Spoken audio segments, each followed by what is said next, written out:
Hi friends, welcome to Beena secret flavours. ഇന്ന് നമ്മൾ കൊണ്ടുവന്നിരിക്കുന്നത് നല്ല നാടൻ രുചിയിലുള്ള നെത്തോലി മാങ്ങ പീര വറ്റിച്ചതിൻ്റെ റെസിപ്പിയാണ്. അതിനുവേണ്ടി ഒരു 300 ഗ്രാം നെത്തോലി കഴുകി വൃത്തിയാക്കിയത്, ഒരിടത്തരം മാങ്ങ കഷ്ണങ്ങളാക്കിയത്, കുറച്ച് പുളി പിഴിഞ്ഞെടുത്തത്, ചില്ലി ഫ്ലേക്സ്, ഒരു മുറി തേങ്ങ ചിരകിയത്, താളിക്കാൻ ആവശ്യമായവ മഞ്ഞൾപ്പൊടി, മുളക് പൊടി, ഒരു 10 ചെറിയ ഉള്ളി, 3 പച്ചമുളക്, ഇത്രയുമാണ്. ഇനി നമുക്ക് ഉള്ളിയും പച്ചമുളകും കല്ലിൽ വെച്ച് ചെറുതായി ചതച്ചെടുക്കാം. ഒരുപാട് അരഞ്ഞു പോകണ്ട, തല്ലിയെടുത്താൽ മതി. ഈ കല്ല് മിനി ആമസോണിൽ നിന്ന് വാങ്ങിത്തന്നപ്പോൾ ഇത്രയും ഉപകാരമുണ്ടാവുമെന്ന് ഞാൻ വിചാരിച്ചില്ല. എന്തായാലും ഇപ്പോൾ മിക്സിയുടെ ഉപയോഗം കുറഞ്ഞു കിട്ടി. ഇപ്പോൾ ഇതാ എല്ലാം ചതച്ച് കിട്ടിയിട്ടുണ്ട്. ഇനി നമുക്കിത് ഈ കല്ലിൽ നിന്നെടുത്തൊരു പ്ലേറ്റിലേക്ക് മാറ്റി കൊടുക്കാം. ഇപ്പോൾ ഇതാ ഉള്ളിയെല്ലാം ഞാൻ മാറ്റിക്കഴിഞ്ഞു. ഇനി അടുത്തതായി നമുക്ക് അരയ്ക്കാനെടുത്ത് വെച്ചിരിക്കുന്ന അരപ്പിന് വേണ്ട തേങ്ങ ഇതിലേക്ക് ഇട്ട് കൊടുക്കാം. മസാലകളും തേങ്ങയും എല്ലാം ഇതിലേക്ക് ഇട്ട് കൊടുത്തതിന് ശേഷം നമുക്ക് ചെറുതായിട്ടൊന്ന് ചതച്ചെടുക്കാം. ഇത് ഒരുപാട് അരഞ്ഞൊന്നും പോകണ്ട, നമുക്കൊരു തോരൻ്റെ പരുവത്തിൽ കിട്ടിയാൽ മതിയല്ലോ. അപ്പോൾ ഒരു സ്പൂൺ കൊണ്ട് ഒന്ന് നന്നായി ഇളക്കി കൊടുത്ത ശേഷം വീണ്ടും ചെറുതായി ഒന്ന് ചതച്ചെടുക്കുക. ഇപ്പം നമ്മുടെ നെത്തോലി മാങ്ങയ്ക്ക് വേണ്ട അരപ്പ് റെഡിയായി കഴിഞ്ഞു. ഇനി ഇതിനെയും നമുക്ക് ഒരു പാത്രത്തിലേക്ക് മാറ്റി കൊടുക്കാം. ഇപ്പോൾ ഇതാ അരപ്പൊക്കെ ഞാനൊരു പാത്രത്തിലാക്കി മാറ്റിയിട്ടുണ്ട്. ഇനി നമുക്ക് ഒരു സ്റ്റൗ കത്തിച്ച് ചട്ടി അടുപ്പിലേക്ക് വെച്ച് കൊടുക്കാം. ഇനി ഒരു 1.5 ടേബിൾ സ്പൂൺ വെളിച്ചെണ്ണ ഒഴിച്ചു കൊടുക്കാം. എണ്ണ ചൂടാകുമ്പോൾ നമുക്ക് കടുക് താളിക്കാം. ഇപ്പോൾ നമ്മുടെ കടുകൊക്കെ ഏകദേശം നന്നായിട്ട് പൊട്ടി വന്നിട്ടുണ്ട്.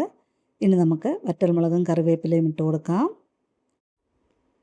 താളിപ്പ് കരിഞ്ഞു പോകാതെ നമുക്ക് ചെറിയ തീയിൽ നന്നായി ഇളക്കി കൊടുക്കാം. ഇനി നമുക്ക് ചതച്ച് വെച്ചിരിക്കുന്ന ചെറിയ ഉള്ളി ഇട്ട് കൊടുക്കാം. നന്നായിട്ട് ഇളക്കി കൊടുക്കാം. ഈ ഉള്ളി ഒരുപാട് മൂത്ത് ബ്രൗൺ നിറമൊന്നും ആവേണ്ട ആവശ്യമില്ല. നമുക്കിതിലേക്ക് ഉപ്പ് ചേർത്ത് കൊടുക്കാം. വീണ്ടും നന്നായി ഇളക്കി ഏകദേശം നമ്മളൊരു മിനിറ്റൊക്കെ ഇളക്കുമ്പോഴേക്കും തന്നെ ഉള്ളിയുടെ നിറം മാറി ഒരു ഗോൾഡൻ കളറായി തുടങ്ങും.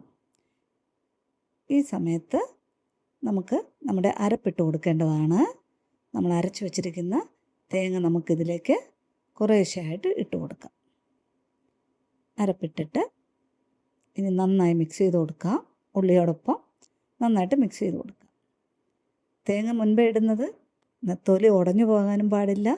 തേങ്ങയിലെ വെള്ളമൊക്കെ ഒന്ന് വറ്റി ആ പച്ചമണമൊക്കെ ഒന്ന് മാറി വരുന്നതിന് വേണ്ടിയിട്ട് ആണ്. ഇപ്പോൾ ഇതാ തേങ്ങ നമ്മുടെ ഏകദേശം വെള്ളമൊക്കെ ഒന്ന് വറ്റിയിട്ടുണ്ട്. അപ്പോൾ നമുക്കിനി ഇതിലേക്ക് നമ്മൾ എടുത്തു വച്ചിരിക്കുന്ന നെത്തോലി ഇട്ട് കൊടുക്കാം.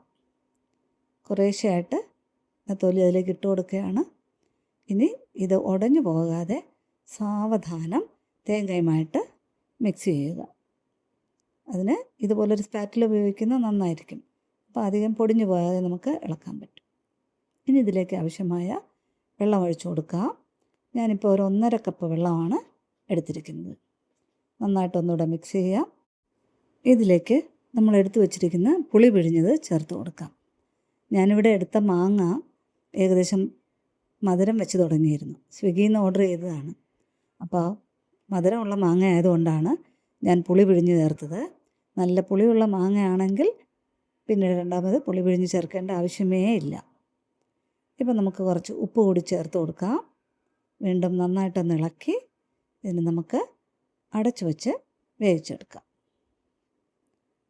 ഇപ്പോൾ ഏകദേശം ഒരു തിളയൊക്കെ വരുന്ന ശബ്ദം കേൾക്കുന്നുണ്ട്. ഇതാ ഇപ്പോൾ നമ്മുടെ നെത്തോലി മാങ്ങയും നന്നായിട്ട് തിളച്ച് തുടങ്ങിയിട്ടുണ്ട്. പക്ഷെ നമുക്കിതിൻ്റെ വെള്ളം നന്നായിട്ടൊന്ന് വറ്റിച്ചെടുക്കേണ്ട ആവശ്യമുണ്ട്. അപ്പോൾ വീണ്ടും ഇളക്കിയിട്ട് ഒന്നുകൂടി അടച്ചു വയ്ക്കാം. അങ്ങനെ നമ്മൾ ഇടയ്ക്കിടയ്ക്ക് ഒന്ന് തുറന്നു നോക്കി ചെറുതായിട്ടൊന്ന് ഇളക്കി കൊടുക്കണം. ഈ സമയത്തൊക്കെ നെത്തോലി ഉടഞ്ഞു പോകാതെ പ്രത്യേകം ശ്രദ്ധിക്കണം. ഇപ്പോൾ ഇതാ വെള്ളമൊക്കെ ഏറെക്കുറെ വറ്റി വന്നിട്ടുണ്ട്. നമുക്ക് നന്നായിട്ടൊന്ന് മിക്സ് ചെയ്ത് കൊടുക്കാം.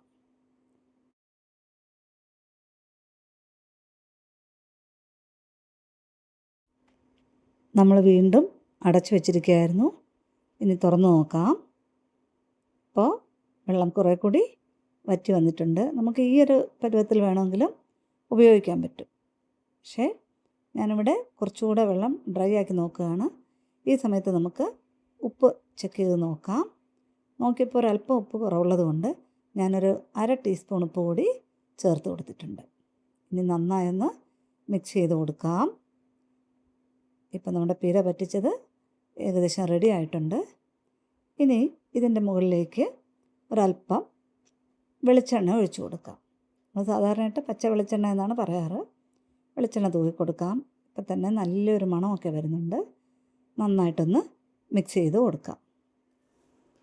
എൻ്റെ അമ്മ ഉൾപ്പെടെ മിക്കവാറും പേർ ഈ കറിയെ നെത്തോലി പറ്റിച്ചത് എന്നാണ് പറയാറ്. എത്ര തിരുത്തിയാലും വീണ്ടും അത് തന്നെ പറയുള്ളൂ. അപ്പോൾ ഇതാ നമ്മുടെ പീര പറ്റിച്ചത് ഏകദേശം റെഡി ആയിട്ടുണ്ട്. നമുക്കിതിൻ്റെ മുകളിലേക്ക് 1-2 കഷ്ണം പച്ചമുളകും കുറച്ച് കറിവേപ്പിലയും ഇട്ട് സ്റ്റൗ ഓഫ് ചെയ്ത് കൊടുക്കാം. ഇപ്പോൾ ഇതാ നല്ല രുചികരമായ നെത്തോലി പീര പറ്റിച്ചത് റെഡിയായി കഴിഞ്ഞിരിക്കുന്നു. ഇത് കഴിച്ചു നോക്കാൻ ഇപ്പം തന്നെ തോന്നുന്നുണ്ട്. നമുക്കൊരല്പം രുചിച്ച് നോക്കാം, ഉപ്പൊക്കെ പാകമാണോ എന്നറിയണ്ടേ. അപ്പോൾ ഒരു കഷ്ണം നെത്തോലിയും ഒരു മാങ്ങയും കൂടെ എടുത്ത് നോക്കാം നമുക്ക്. എല്ലാം നല്ല പാകത്തിനായിട്ടുണ്ട്. അപ്പോൾ നമുക്കിതിന് അടച്ചു വെക്കാം.